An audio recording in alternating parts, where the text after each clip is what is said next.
Welcome to Greater Good Radio Hawaii, where leaders inspire leaders. Greater Good Radio Hawaii is dedicated to social entrepreneurship. I'm your host, Evan Leong, and with me is my co-host, Carrie Leong. Mahalo, Evan. Today's guest is Crystal Rose, partner in Bays, Deaver, Lung, Rose, and Baba since 1989. Crystal was recently recognized as PBN's Businesswoman of the Year for 2005. Please welcome to Greater Good Radio, Crystal Rose. Welcome to our show, Crystal. Thank you. I'm glad to be here. Congratulations on being named Businesswoman of the Year for 2005. Again, thank you very much. It was very much of an honor that I'm very humbled by. Thank you. Could you explain to us or give us in detail what is your everyday schedule like? Because, you're involved with so many community organizations, you're an attorney, you're a mother. What's your everyday like?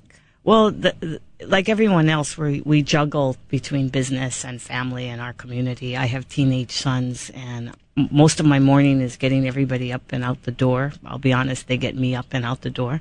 And then I get to work, and I do what I need to do there. And my evenings usually end up either with some community issues or primarily with my family, because my sons are 14 and 17, and it's easier now as they're older, but it still has those issues involved of being home at night. So your days usually start about what time and end about what time? I get up at 5 in the morning, and I'm usually get through the evening news, and that's about it. How are you managing your time between nonprofits, the various boards you sit on, and then your business? I don't see it as a one or the other. I actually see it as all part of business, because I believe that if we support our community, then it actually supports business. And I truly believe that. So I guess in my mind, there's not really, this is nonprofit and this is business. It's all business. So I look at it more in a global approach than I would separate it.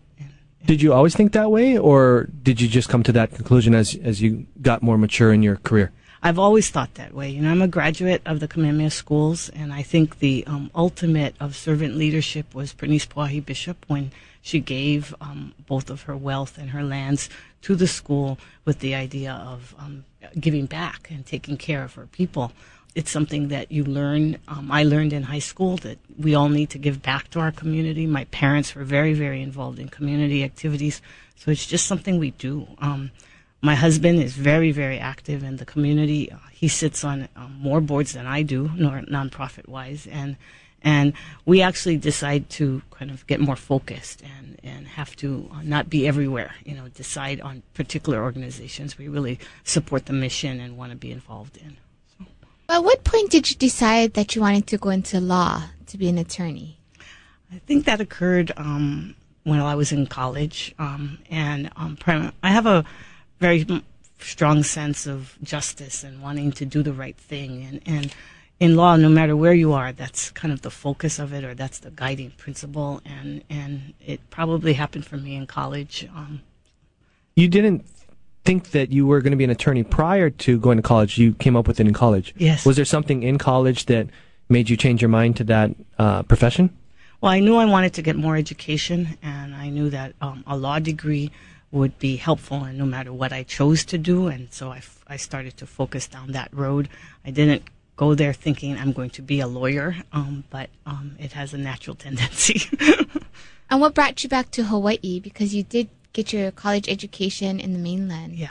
Yes, that's correct. I went to school in Oregon, and then I went to law school in San Francisco. I think being born and raised here, you have a passion for the islands, and you want to come home. And I always knew I wanted to come home and raise my family here. I think it's a wonderful place for children. It's a wonderful place for family. It combines family, community, and business in a way that I don't think I've ever seen in any other city in the world.